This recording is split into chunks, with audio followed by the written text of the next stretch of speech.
Salut, salut. J'espère que tu vas bien. En ce qui me concerne, ça va par la grâce de Dieu. En fait, j'ai une histoire pour toi aujourd'hui.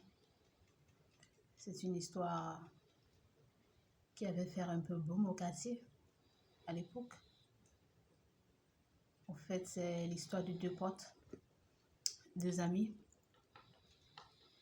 Patrick et Nathan. C'est l'histoire de Patrick et Nathan. En fait, Patrick et Nathan étaient deux étudiants à l'université. Ils faisaient tous des études en médecine. Ils faisaient tous des études en médecine dans la faculté là-bas. Donc, je me rappelle plus si c'était les études en médecine. Je me rappelle plus si c'était les études en médecine. C'était deux étudiants en fait. C'était deux étudiants au quartier. Les gars s'aimaient tellement. Au fait, ils se sont connus depuis la classe de troisième. Ils ont fait troisième ensemble, seconde ensemble, première ensemble, terminale ensemble. Ils sont allés en fac ensemble. Et quand ils sont arrivés en fac, ils étaient toujours potes, ils s'aimaient tellement. Et les parents des amis se connaissaient en fait. Ils étaient tellement rapprochés que les parents se connaissaient. Donc, un jour,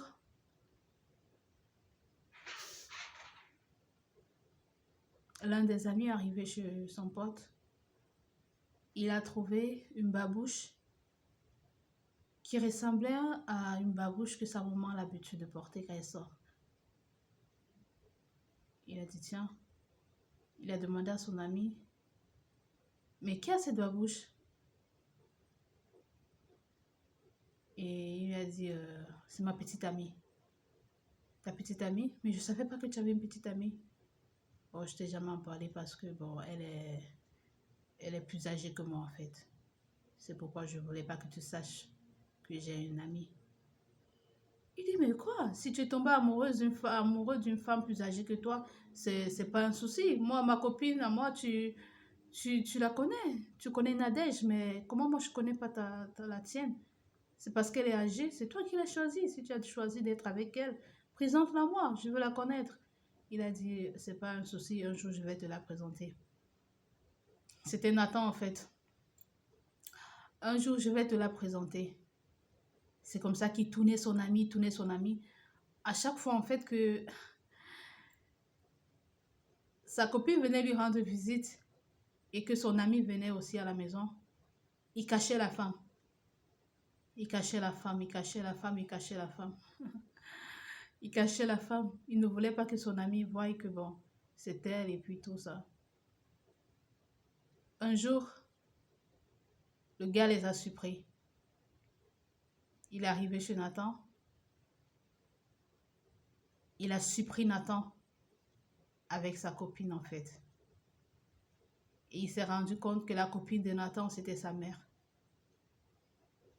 Nathan sortait avec sa mère. Son meilleur ami sortait avec sa mère.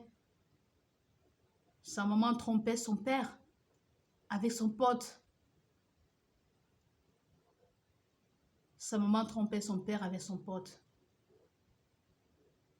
Et Nathan, lui, il avait toujours des vêtements de luxe, des chaussures de luxe, des trucs de luxe. Et quand son pote lui demandait d'où est-ce que ça vient, nous sommes étudiants, nous on ne gagne pas l'argent, il lui disait c'est la femme avec qui je sors qui m'offre tout ça. Il dit mais tu es bien. Moi mes parents ne font même plus rien pour moi depuis que je suis étudiant, je me bats tout seul. Or c'est sa maman qui offrait toutes ces choses à son ami.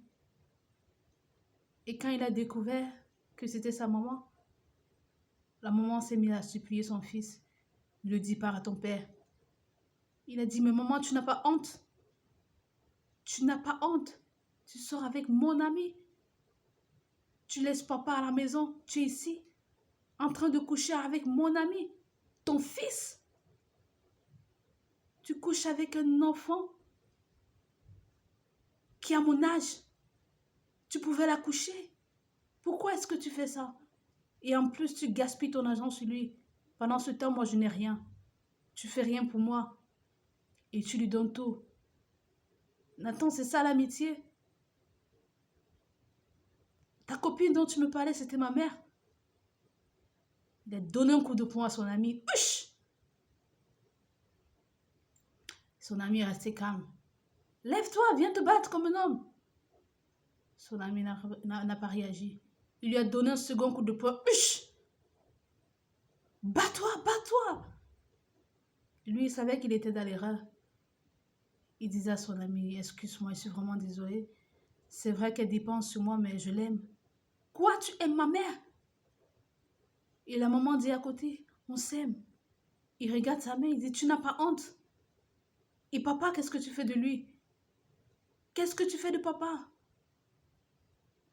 Elle dit, ton père et moi, ça fait longtemps qu'on ne fait pas l'amour. Et le gars a giflé sa mère. Il a giflé sa mère et il est parti. Lorsque la mère arrive à la maison, elle n'a pas trouvé son fils. Elle n'a pas trouvé son fils. Elle est entrée dans sa chambre. Elle a vu qu'il avait pris ses vêtements et les valises et il était parti. Sans rien dire à son père, il est parti. C'est là le père rentre. Il demande, mais où est mon fils? Elle dit, je ne sais pas. Il appelle son fils, il ne décroche pas.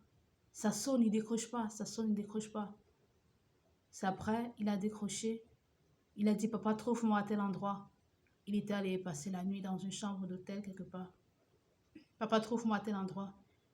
Et lorsque le papa est arrivé, il a trouvé son fils, les yeux tout rouges. Les yeux tout rouges.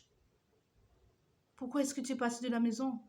Qu'est-ce que tes valises font ici? Tu fais quoi à l'hôtel? Pendant que moi j'ai construit une grande maison. Cette maison que j'ai construite, elle est tienne. Qu'est-ce que tu fais ici? Retourne à la maison. Il dit, je ne veux pas voir maman avec mes yeux. Pourquoi tu ne veux pas voir maman avec tes yeux? Qu'est-ce qu'elle t'a fait?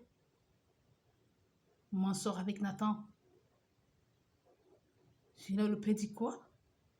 Nathan, ton ami? Oui. Je dis, Nathan, ton ami? Le gars dit, oui papa, Nathan, mon ami. Et le père dit, arrête, cesse de penser du n'importe quoi de ta mère. Ta mère ne peut pas descendre aussi bas. Je connais ma femme, elle ne peut pas faire ça. Son fils dit, ok, rentre à la maison, moi je reste ici. Puisque tu refuses de me croire. Rentre à la maison, moi je reste ici. C'est là le téléphone du père sonne. Pendant qu'il est en train de causer avec son fils à l'hôtel, il regarde, c'est sa femme, il décroche. Oui chérie. Elle lui dit, je m'en vais. Où est-ce que tu vas? Je quitte la maison. Pourquoi? J'ai honte. Qu'est-ce que tu as fait? Notre fils est parti de la maison à cause de moi. Il m'a surpris avec son ami. C'est là le père dit quoi? Qu'est-ce que tu dis? Qu'est-ce que tu viens de dire? Il m'a surpris avec son ami. C'est pourquoi il est parti de la maison. Et le père avait mis le haut-parleur dont son fils entendait tout. Il a dit à son fils, viens, rentrons à la maison. Il a dit à sa femme, ne bouge pas, j'arrive, on va en parler. J'arrive, on va en parler. C'est comme ça que il est rentré à la maison avec son fils, il a pris les valises de son fils. Ils sont retournés à la maison. Et arrivés à la maison, ils ont trouvé que la maman avait déjà fait ses valises et était là prête à partir. Le monsieur est arrivé, il a pris les valises de sa femme, il a fait entrer dans la chambre. Et il a dit à sa femme, bon, tu sors avec Nathan, ça fait combien de temps? Elle dit, c'est une relation de plusieurs années déjà. Et son mari a dit, quel que soit ce qui s'est passé, quel que soit ce qui t'a poussé dans les bras de Nathan, moi je t'ai épousée par amour, je t'ai dotée et je t'aime, je ne veux pas te perdre. La seule chose que je te demande, c'est arrête ce que tu fais avec Nathan et continuons notre mariage. La femme s'est mise à pleurer. Elle a demandé pardon à son mari, demandé pardon à son fils. Et elle a appelé Nathan et lui a demandé des excuses. Et ils ont continué le foyer en fait. Ils ont continué le mariage. Moi, cette histoire, c'est son mari en fait qui m'a marqué dans tout ça. C'est son mari, sa simplicité. C'est sa simplicité qui m'avait marqué. J'ai dit, tiens, oh, il y a des personnes comme ça. C'est l'histoire de ces deux potes que je voulais te raconter aujourd'hui. C'est cette histoire que je voulais partager avec toi. J'espère que j'aurai une autre histoire pour toi demain.